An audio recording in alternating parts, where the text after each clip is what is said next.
On va changer de sujet. Cette fois-ci, on va parler de l'Académie des Dallons.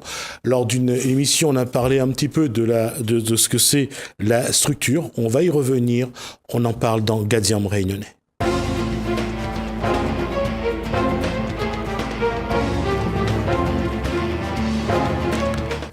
Alors, pour en parler, on va recevoir d'abord la dame du plateau, Stéphanie Charlène Annick Gazo. Bonsoir.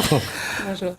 Et Romaric Bonamy, content de vous revoir sur ce plateau. Moi aussi, de même, monsieur. Nicolas Sandrier, bonsoir.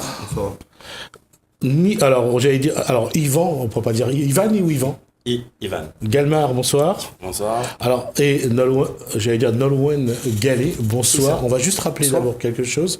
Alors, votre fonction dans l'Académie des Dallons, c'est... Moi, je suis éducatrice spécialisée, en fait. Je suis assistante sociale et j'ai aussi un diplôme de conseillère en économie sociale et familiale, mais en fait, on s'appelle tous éducateurs. Voilà. D'accord. Monsieur Galmar... Moi, je suis en service civique, en aide à l'éduc sport, mais moi aussi, j'ai mes activités. D'accord. Et les trois autres, monsieur Romaric Bonamy, monsieur Nicolas Sandrier et monsieur Nolwenn Gallet, vous êtes donc les Dallons de cette académie. Oui. Alors, on va juste rappeler, Stéphanie, qu'est-ce que c'est l'Académie des Dallons ? Alors, l'Académie des Dallons, donc, c'est un service du département qui s'adresse aux jeunes entre 18 et 25 ans qui ont arrêté l'école un peu tôt. Et c'est des jeunes qui, à un moment donné, ont envie de reprendre leur vie en main, de travailler sur leur projet de vie, leur insertion professionnelle. Et donc, c'est des jeunes qui viennent spontanément à l'Académie des Dallons. D'accord.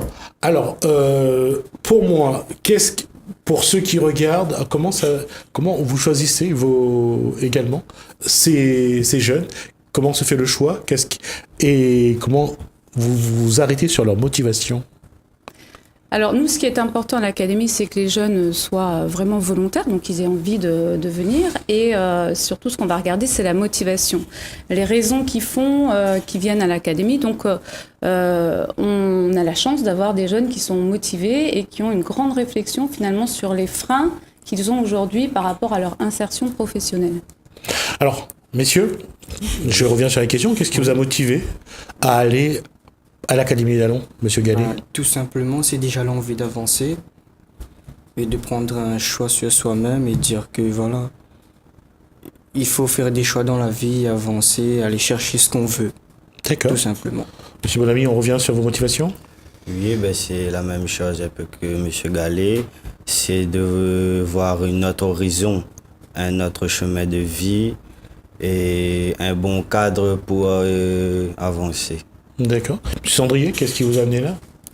Moi, c'est pour plus le changement personnel et d'avancer. D'accord. Monsieur Galmar, qu'est-ce qui vous avait incité à aller à l'académie avant de devenir service civique ? En fait, je suis pas du tout passé à l'académie. Oui. Pourquoi vous avez eu envie de faire ce service civique à l'académie alors ? Tout simplement parce que, comme j'ai toujours dit, avant de travailler à l'académie, j'étais éducateur handball, donc je faisais du hand pour des petits. Et à travers ce sport, personnellement, moi, ça m'a donné certaines valeurs. Donc quand je suis arrivé, et c'est ce que j'ai dit à M. Calmé, je suis venu ici pour apporter ces valeurs-là à ces jeunes, qui sont aussi jeunes que moi d'ailleurs. Juste pour rappeler que Claude Calmé, donc le directeur de l'Académie des Dallons. Alors, aujourd'hui, on va discuter un petit peu de ce que vous faites une journée à l'Académie. Alors, ça commence comment la journée là-bas ? Vous vous réveillez à quelle heure ? On se réveille à 5h, 6h. Et après, il y a des tâches différentes parce que des fois, il y a quelqu'un qui s'occupe du petit déjeuner, qui prépare toutes les bols, les céréales pour les jeunes qui vont se lever après. Et voilà. D'accord, on va regarder le réveil d'abord de l'académie. Voilà donc le réveil. On va commencer la journée.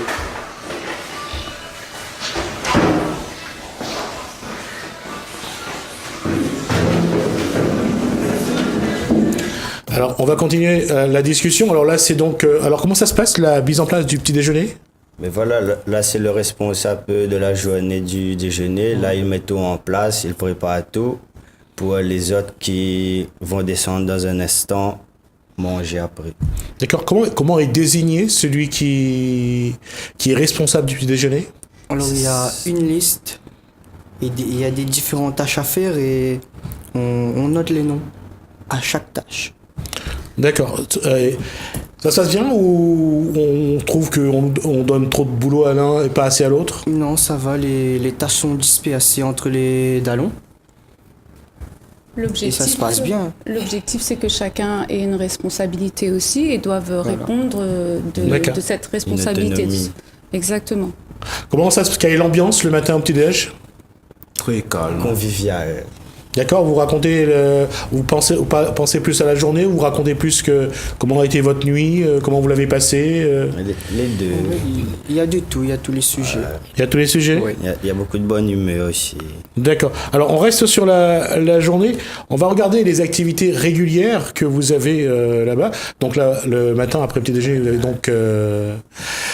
Nettoyage. Une question, vous balayez souvent chez vous? Vous faites souvent le ménage chez vous? Oui, Oui. très Non, souvent, oui. Moi non. Non? Oui, c'est. Juste la chambre ou bien toute la maison? Et toute la maison. D'accord. Monsieur Sandrier? Moi, c'est plus électronique, aspirateur et dans toute la maison aussi. D'accord. Qu'est-ce que ça apporte le matin d'avoir à faire le petit déjeuner, à mettre la table à débarrasser, à faire le ménage, à nettoyer la cour, à aller dans la cuisine? Qu'est-ce que ça vous fait? Qu'est-ce que ça vous apporte? Ça nous apporte les valeurs de la vie quotidienne. Vous les avez plus? Vous les avez perdus entre-temps ou pas? Non, Non? comme C'est- c'était une habitude. c'est- Pour moi, personnellement, c'était une habitude. D'accord. Monsieur Sandrier, monsieur Bonamy? Mais pour moi, comme non, ben ça m'implique ces valeurs-là. D'accord. Pareil, monsieur Sandrier? Moi, j'aime plus la cuisine et le ménage aussi, donc à la maison, tranquille. D'accord. Et nous, Stéphanie. en tant éducateurs, c'est vraiment pour nous des outils, puisqu'en fait, chaque jeune est coordinateur pour la semaine. Et donc, il est responsable de son équipe. Donc, il doit organiser le travail et il doit aussi avoir un rôle d'encadrement, donc de vérifier que le travail soit bien fait et de pouvoir dire à son dallon, non, c'est pas comme ça, il faut faire comme ça. Donc, il y a aussi un travail sur la communication en même temps qu'un travail d'autonomie parce que c'est vrai que faire le ménage, on en a besoin pour la vie Cohésion. de tous les jours, pour la cohésion aussi dans le groupe. Oui, c'est vrai. Vous vous occupez aussi également de la lingerie, donc les De la machines. laverie, oui. La laverie, oui. Il y a un responsable spécial pour ça et qui lave les vêtements de tous les gens pour le lendemain. Quand on dit le linge, c'est les chemises, les pantalons, ou seulement les draps? Tout. Tout. Oui. D'accord. Et vous repassez également, il y a du repassage ou pas? Oui, il y a Oui. du repassage. Oui. Également du repassage. Ça vous fait quoi de vous dire que finalement, vous faites la même chose que chez vous? Ben, ça me donne plus de compétences parce qu'après dans la vie, un jour, l'autre moment, papa sera plus là. Donc c'est nous-mêmes, on doit être conviés à faire tout ça. D'accord. Si on veut vivre dans un espace propre. D'accord. Donc en tout cas, il y a une chose qui est sûre, c'est que vous comptez pas sur votre futur conjoint pour s'occuper du ménage. Voilà, tout à fait. D'accord. Comme quoi, pour ceux qui s'intéressent, il y a des hommes à marier sur ce plateau. La question, je reviens à ce que je disais, c'est dans l'éducation. Et Yvan Galmard, vous êtes de la même génération, mais en même temps, vous êtes éducateur un petit peu. Comment les jeunes, dans leur comportement, dans les tâches de tous les jours, est-ce que c'est quelque chose que on apprend, on réapprend à l'académie, ou bien il faut essayer de le faire également à la maison? C'est plutôt des choses qu'on apprend et on réapprend en même temps. Parce que du coup, il y a certaines choses où on fait à la maison qui sont pas du tout pareilles. Donc, du coup, ils réapprennent cette façon-là et ça peut que les servir à la maison. Et j'ai dit ça parce qu'en fait, c'est que vous êtes de la même génération, mais Oui. pour se faire écouter. Parce que les parents à la maison ont souvent du mal Oui. à dire à leur enfant, va faire la vaisselle, va mettre, va descendre, va jeter la poubelle, ou va descendre la poubelle, ou ne passe un balai, nettoie ta chambre. On le sait. Pourquoi on écoute quand on change d'environnement finalement? Qu'est-ce qu'il fait? Parce que pour vous, la question c'est, vous avez le même âge qu'eux, mais il faut devenir éducateur pour se faire écouter. Après, en venant à l'académie, ce qui est sûr et certain, c'est qu'ils savent qu'ils ont des choses à apprendre. Donc, c'est encore plus facile. Donc, ils écoutent naturellement. Et pourtant, je suis âgé de 25 ans comme... Comme eux. Ouais. D'accord. Et de passer de l'autre côté, de devenir un éducateur, d'avoir une discipline, de la rigueur, de l'autorité, ça change aussi dans le comportement pour ce service civique? C'est-à-dire ça fait grandir? Oui, oui, énormément. Moi, personnellement, comme je dis, je grandis de jour en jour. Et même à travers eux, en fait, j'apprends d'autres choses. Ça me fait plus grandir encore. Ce côté où il y a une barrière, moi, personnellement, ça me fait énormément grandir. D'accord. Sur la journée, sur ce que ça vous apporte, la journée, justement, comment ça vous fait grandir, vous, à travers ce que vous faites? Déjà, moi, depuis le matin, installer un déjeuner pour les autres personnes, organiser autonomement quelque chose pour les autres. Déjà, ça m'apporte la responsabilité d'un groupe, vous comprenez? Il n'y a pas de problème, on peut se tutoyer. Ouais. D'un groupe, de prendre en charge le bien-être des autres, c'est-à-dire il faut toutes les choses bien faites, bien installées, quand on y arrive. Vous allez bien, tu manges, et après, il débarrasse tout ça là. Il fait comprendre à moi les mères de famille et tout, qu'est-ce qu'ils peuvent vivre aussi là-dedans. D'accord. Voilà. Ce qu'on fait également, c'est de l'entretien. On va voir les images de cet entretien et on va continuer, nous, à parler. Alors, entretenir la cour, cette fois-ci, quand je dis entretien, c'est l'extérieur également. Ça compte aussi, ça, c'est quelque chose. Alors, on vous regarde en train de balayer, de nettoyer. Ça fait quoi d'être finalement au contact quand même de la nature? Mais ça, c'est quelque chose que je connaissais pas et que ça a un côté très apaisant malgré tout. Pour ceux qui savent pas, et c'est une très bonne expérience à ça, et ça m'a donné goût à entretenir le jardin chez moi aussi. D'accord. Vous faites ça à l'extérieur chez vous? Moi, vous avez des cours? Comme vous êtes en appart? Oui, vous êtes en appartement? Ouais. Pareil pour M. Sandrier également? Yvan Galmard a une petite cour, une maison à terre? Ah oui. Ça, oui, une maison à terre, ouais. D'être en contact avec la nature, ça c'est ce qui fait un peu le bien. Enfin, de la terre surtout, je pense. Oui, après, mon père il est agriculture, donc je suis baigné dedans depuis tout petit. Donc, Faire des activités, c'est ça qui est bien, c'est-à-dire ne pas rester assis, ne pas se morfondre, ne pas toujours réfléchir, gamberger, c'est important. C'est important aussi, et surtout, des fois, il faut avoir une décompression, sortir un peu, s'évader, parce que moi, des fois, je me trouve, il y a des tensions par rapport à rester enfermé toute une semaine là, ça crée beaucoup de tensions.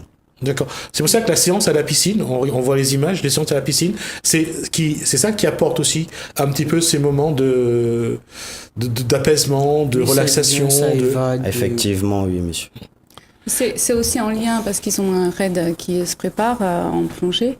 Donc c'est aussi en lien avec ce raid.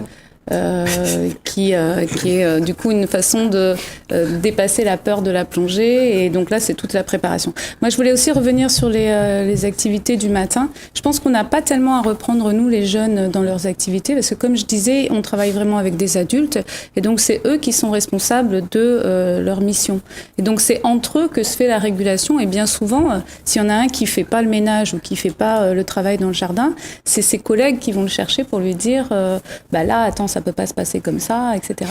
Donc c'est vrai que le rôle d'autorité, on l'a beaucoup moins. Il y a une discipline. Il y a une discipline qu'ils font vivre par eux-mêmes, j'ai envie de dire, parce que finalement, moi je trouve qu'on a très peu à vous reprendre.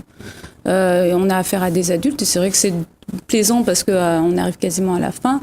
Là, c'est de façon complètement autonome. Je veux dire, on intervient plutôt sous forme de conseil que d'ordre ou d'attente. De toute façon, il y a ce besoin de contact avec la nature, il y a ce besoin de s'extérioriser, de faire des activités. Ça, on le voit sur les images. Donc, on retrouve les images de rando donc, au Grand Étang, qu'on va regarder.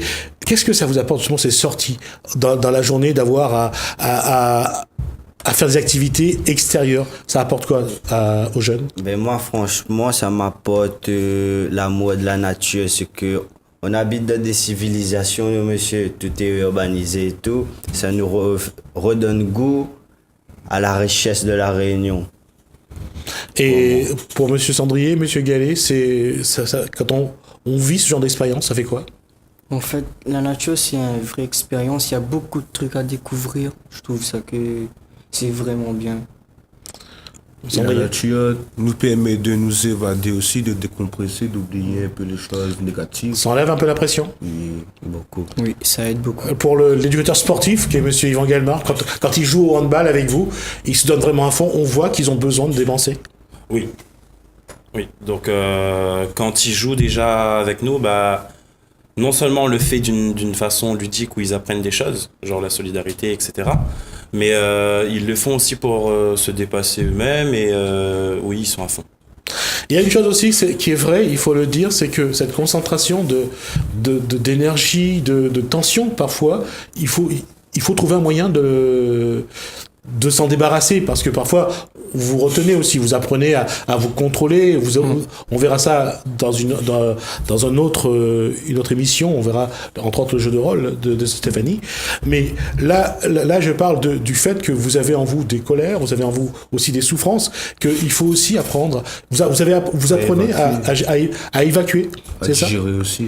Parce qu'il y a des choses qu'on peut pas évacuer ni oublier, ben, on digère.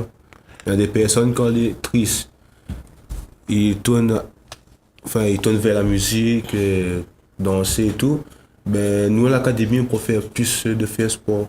Par exemple, le matin, la nuit, on a mal fait sa nuit, on a mal dormi. Mais moi, personnellement, je prends une basket, je cours dans l'académie. Je fais un peu d'escalier, un peu de traction, un peu de tout. D'accord. On va juste regarder cette séance de relaxation pour parler un petit peu de ce que vous avez besoin parfois d'évacuer ça. Là, donc vous voyez les images, vous avez là une séance de relaxation. Ça apporte quoi de savoir évacuer justement, de savoir maîtriser, contrôler ses émotions? Oui, monsieur Bonamy? Ça aide de pouvoir le faire? Ça aide, oui, mais il faut approfondir. C'est-à-dire? Parce que là, cette relaxation-là, ça calme, 10 minutes, mais après... Ça revient? Voilà. D'accord. Faut que c'est plus profond. Mais si vous avez aujourd'hui des outils ou pas pour pouvoir apprendre à maîtriser les émotions, l'énergie? Oui. Vous avez? Ben moi déjà là, comme j'étais quelqu'un de très impulsif et très tendu là, moi m'apprendre ça de même mon collègue là. Parce qu'à l'école, il était énervé, tout, il avait de casse tout là. Il avait crié oh, ou bien rire à l'effet Gérard comme tu regardes Ali, t'es impressionnant parce que moi, le seul envie de m'avoir fait c'est casse tout. Mais en regardant Aïe, j'ai ça sous manière, c'est là que je me dis on a d'autres manières d'exprimer la colère, la rage. Il y a plusieurs domaines pour évader son colère, il y a plusieurs. Voilà. Après, c'est chacun ses manières. Alors, on arrive bientôt à la fin de l'émission d'une part, mais aussi vous allez arriver à la fin de cette partie, de votre première partie à l'académie. Ça vous a aidé ce parcours? Ça vous a aidé à apprendre à maîtriser vos émotions, la colère, la souffrance? Franchement, oui, énormément. Et plus que je pense que n'aurait aidé à moi. D'accord. Monsieur Gallet, pareil? Mais c'est exactement ça, on n'a plus rien à ajouter. D'accord. C'est tout à fait ça. Après, ça nous a permis de comprendre les personnes que, même en parlant, que nous ne comprenons pas, mais juste l'expression du visage. Et le sport, à travers le sport, ça les fatigue, ça les épuise, ça les aide justement à contrôler et à évacuer? Oui, ça les aide à évacuer, à se détendre, comme la plupart du temps quand on faisait des footings. À la suite du footing, ils disaient tous, là on est détendu, etc. Donc oui, ça les aide énormément. À travers le sport, à l'académie, c'est un moyen de sortir non seulement de l'académie, mais c'est un moyen aussi de se détendre, d'évacuer, D'accord. Et il y a une chose qui nous décompressait vraiment, c'est quand on allait à la plage. Par exemple, la journée, il y avait beaucoup de tension, les gens ne s'aimaient pas. Quand on va à la plage, on se décompresse, on joue au volley. Après, le soir, il y a tous les gens qui se disent je t'aime et on se tient. C'est beau l'amour.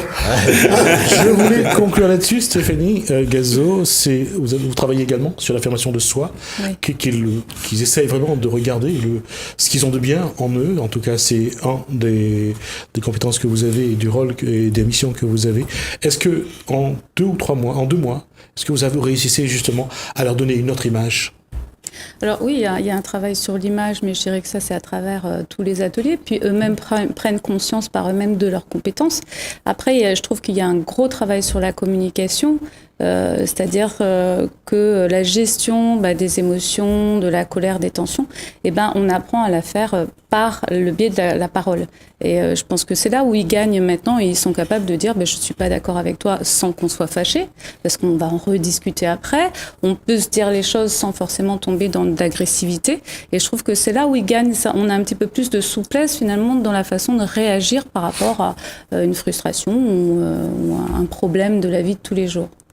Dans la prochaine émission qu'on fera avec la Camille Jalon, on verra un petit peu le jeu de rôle justement mis en place par Stéphanie Gazeau, enfin Stéphanie Charlène Annick Gazeau. Donc on aura l'occasion d'en reparler. Merci à vous de nous avoir apporté ces informations. C'est un plaisir. On aura l'occasion de revenir là-dessus et de voir un petit peu plus dans ce qu'ils mettent en place, comment ils accompagnent les jeunes dans la mise en place de leurs projets social, professionnel et de vie. Donc, on aura l'occasion d'en reparler. Merci à vous. Merci donc à Stéphanie Gazeau. Merci à Romaric Bonami. Merci à Nicolas Sandrier, à Yvan Gelmar et à Nolwenn Gallet. Donc, pour cet échange. Merci à vous de nous avoir suivis.